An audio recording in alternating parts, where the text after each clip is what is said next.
Bonjour à tous et bienvenue sur notre chaîne, où nous explorons des anecdotes fascinantes et des analyses approfondies sur le Seigneur des Anneaux et le vaste monde de la Terre du Milieu.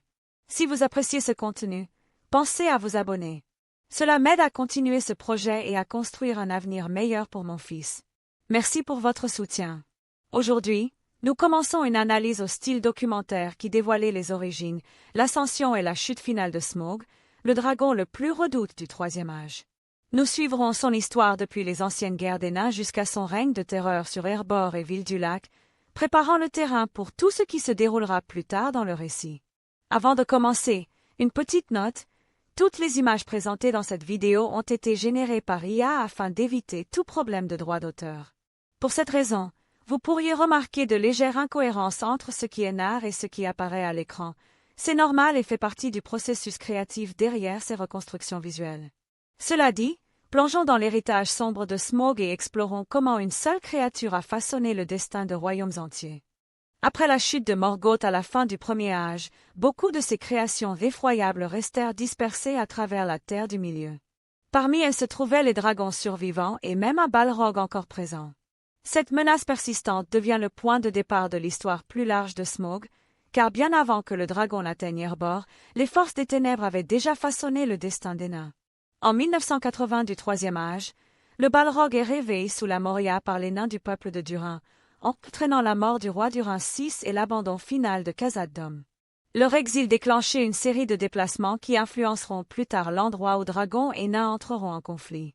Un groupe du peuple de Durin, mené par le roi Trahi, fonde Erebor en 1999. Pourtant, la plupart du clan choisit les montagnes grises au nord-ouest comme foyer. C'est là que l'on trouve l'un des rares dragons noms de cette époque, Skata le Vert. En 2000, Skata est tué par Fram des Éotes après avoir volé un trésor aux nains. Ce récit suggère la menace croissante dans les montagnes du Nord, des dragons qui se multiplient et deviennent plus hardis au fil des siècles. Plus de 200 ans plus tard, en 2210, le roi Thorin y quitte Erebor pour rejoindre sa famille dans les montagnes grises. Pendant un temps, ils vivent dans une paix relative.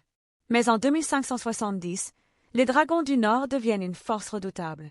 Leurs attaques déclenchent ce qui sera connu comme la guerre des nains et des dragons, un conflit brutal durant presque 2 décennies.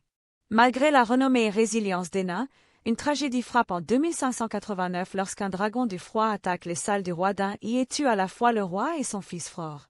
Cette perte dévastatrice force le peuple de Durin à abandonner totalement les montagnes grises. Avec la mort de Dain, la royauté passe à Tror, le grand-père de Thorin écu de chêne. Les nains se dispersent, certains retournent à Erebor, d'autres s'installent dans les collines de fer, tandis que l'ombre des dragons plane encore, préparant le terrain pour l'ascension future de Smaug. Avec la fin de la guerre entre les nains et les dragons, les membres dispersés du peuple de Durin cherchèrent la stabilité partout où ils le pouvaient. Tror, devenu roi après la mort de Dain, ramena son peuple vers la montagne solitaire et fit d'Erebor leur foyer de nouveau. Son frère cadet Gror choisit un autre chemin, guidant une autre branche de leur famille vers les collines de fer, où ils fondèrent une colonie solide qui donnerait plus tard naissance au célèbre Dain 2 pieds de fer. Pendant un temps, la paix revint, bien que les cicatrices des montagnes grises restent vivaces dans les souvenirs. Pourtant, même aujourd'hui, rien ne confirme que Smaug ait participé au conflit précédent. Smaug, comme Gandalf le décrivent plus tard comme jeune lorsqu'il arriva à Erebor en 2770, mais vieux et puissant lorsque Bilbo le rencontra en 2941. Cela suggère qu'il était peut-être trop jeune pour prendre part à la guerre, ou peut-être pas encore né lorsqu'elle se termina en 2589. Néanmoins, la menace grandissante des dragons dans le nord formait un climat inquiétant pour le retour des nains à leur montagne ancestrale. Erebor prospéra pendant environ 180 ans. Les richesses affluaient de ses mines, et le royaume sous la montagne atteignit une prospérité inégalée depuis le Premier Âge. Mais une telle abondance ne pouvait passer inaperçue.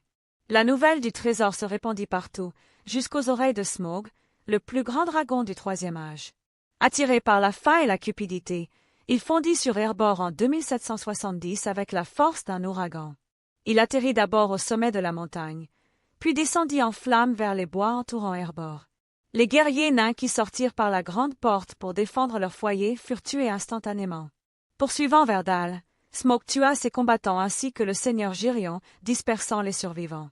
De retour à la montagne, il enfonça la porte principale et s'empara du trésor d'Erebor. Le roi Tror et Train 2 s'échappèrent par le passage secret, tandis que Thorin, alors âgé de seulement 24 ans, réussit à fuir le chaos à l'extérieur.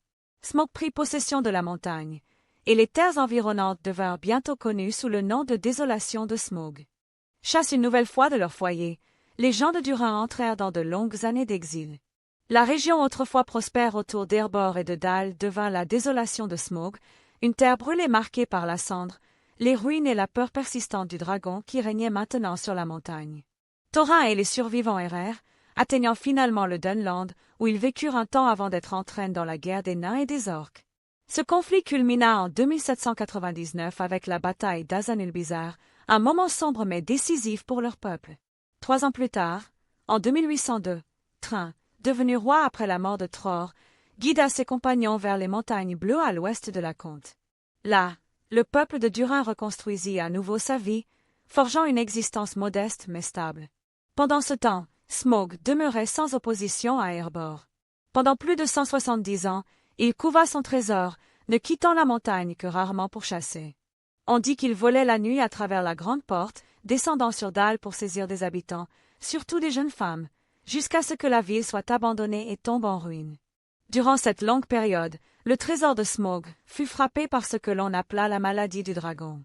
Cette étrange influence touche l'or sur lequel un dragon repose longtemps, intensifiant l'avidité et la possession chez ceux qui s'en approchent. Un exemple ancien raconte comment Fram des Éotes refusa de rendre le trésor qu'il avait gagné en tuant Skata, un refus qui lui coûta probablement la vie aux mains des nains. De telles histoires soulignent l'influence corruptrice que les dragons laissent derrière eux. Smaug resta caché dans son antre jusqu'en octobre 2941, lorsque Bilbo Bessac, envoyé par Thorin et sa compagnie, se glissa dans les profondeurs d'Erebor. Après que Bilbo eut volé une seule coupe du trésor le 22 octobre, Smaug sentit la perte immédiatement. Les dragons n'utilisent peut-être pas leurs richesses, mais ils les connaissent jusqu'à la moindre once, surtout après des siècles à les couver. Fou de rage, Smaug surgit de sa chambre, fouillant le flanc de la montagne à la recherche du voleur. Bien qu'il ne trouvât pas Bilbo, il découvrit et dévora les poneys de la compagnie, préparant ainsi le terrain pour leur confrontation fatale. Le lendemain, Bilbo retourna dans l'antre de Smaug, rassemblant tout le courage possible pour une seconde rencontre. Ce qui suivit fut leur échange devenu mythique, fait d'énigmes, de prudence et de danger. Smaug tenta d'attirer Bilbo plus près, espérant le surprendre, mais Bilbo, armé de bribes de savoir sur les dragons, garda ses distances. « Non merci, ô Smaug le formidable !» répliqua-t-il, flattant le dragon tout en veillant à ne rien révéler de vrai sur lui ou ses compagnons. Smaug, à la fois flatté et méfiant, insista pour obtenir des réponses, cherchant à percer ses origines et son but. Bilbo répondit par une série de titres énigmatiques, chercheur d'indices, coupeur de toile, mouche piquante, porte-chance, cavalier de tonneau. Chacun contenait une part de vérité, mais brouillait tout indice pouvant mettre ses amis en danger immédiat. Ce jeu d'énigmes fascina Smaug. Les dragons résistent difficilement à ce genre de discours, surtout venant de quelqu'un assez audacieux pour se tenir devant eux. Pourtant, l'esprit de Smaug travaillait sans relâche en profondeur. Bien qu'il ne puisse identifier l'odeur de Bilbo, celle des nains s'accrochait à lui sans équivoque. Smaug conclut rapidement que l'intrus devait être aidé par les hommes de Ville-du-Lac, où il n'était pas allé depuis longtemps. Les croyant responsables de cette nouvelle menace, il s'enflamma de colère. Après avoir vanté sa puissance incomparable, son armure comme des boucliers, ses griffes comme des lances, son souffle comme la mort, il avertit Bilbo que les nains étaient des compagnons traîtres qu'il abandonnerait au premier danger. Il se moqua aussi de leur quête de vengeance, affirmant que nul vivant ne pouvait le déchirer. Pendant que Smaug parlait, Bilbo fit une observation cruciale, une zone nue sur la poitrine gauche du dragon, là où les pierres enchâssées dans son armure ne couvraient pas totalement la chair. Une petite faiblesse, certes, mais une faiblesse tout de même. Smaug sentit toutefois qu'il avait trop révélé et se mit en rage. Convaincu que Ville-du-Lac était impliqué, il résolut de punir ses habitants et de rappeler au monde qui était le vrai roi sous la montagne. Dans un rugissement et un jaillissement de flammes, Smaug surgit de la montagne et vola vers le sud en direction du lac, bien décidé à détruire. Smaug fendit le ciel nocturne, évitant la surface du lac pour que son feu ne soit pas éteint. Dans un rugissement qui retentit sur les eaux, il fondit sur Ville-du-Lac et libéra toute sa fureur.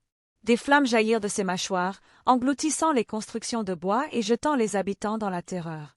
La grande maison s'effondra sous un seul coup de sa puissante queue, et le chaos envahit la ville tandis que le feu se propageait d'un quai à l'autre.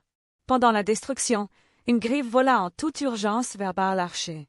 L'oiseau avait entendu Bilbo parler au nain de la zone nu sur la poitrine gauche de Smaug, une faiblesse essentielle dans l'armure incrustée de gemmes du dragon.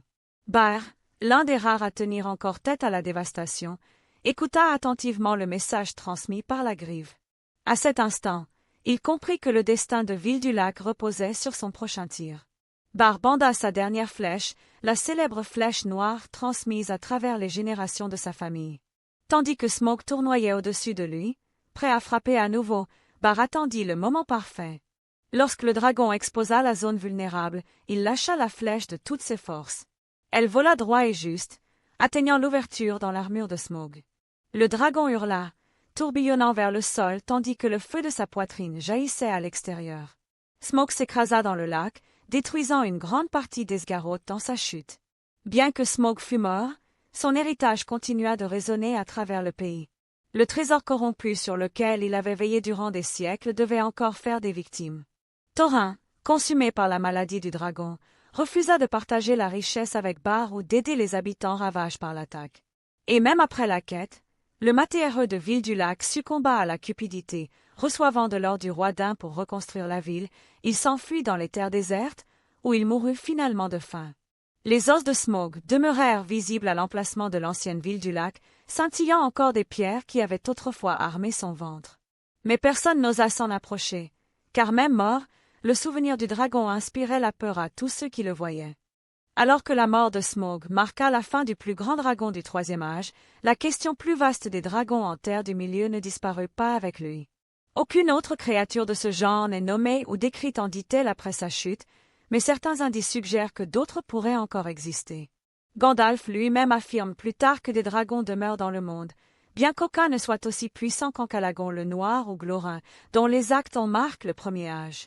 Ces propos laissent ouverte la possibilité que des dragons survivants errent encore dans des régions lointaines ou désertes, loin des peuples des hommes, des nains et des hobbits.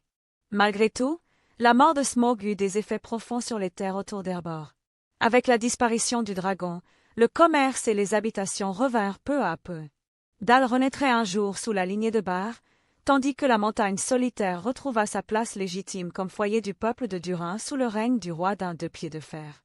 Les cicatrices laissées par Smaug, terre brûlée, maisons détruites et peur persistante du feu draconique demeurèrent dans la mémoire de la région, mais l'espoir commença à refleurir.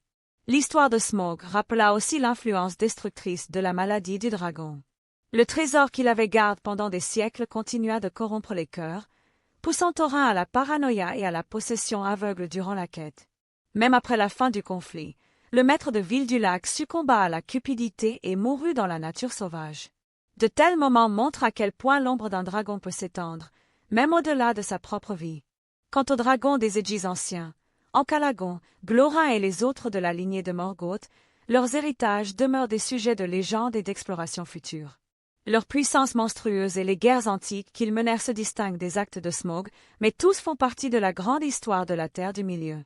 Au final, l'histoire de Smaug se conclut non seulement par sa chute spectaculaire, mais aussi par la restauration des terres qu'il avait autrefois terrorisées et par la renaissance des royaumes qu'il cherchait à détruire.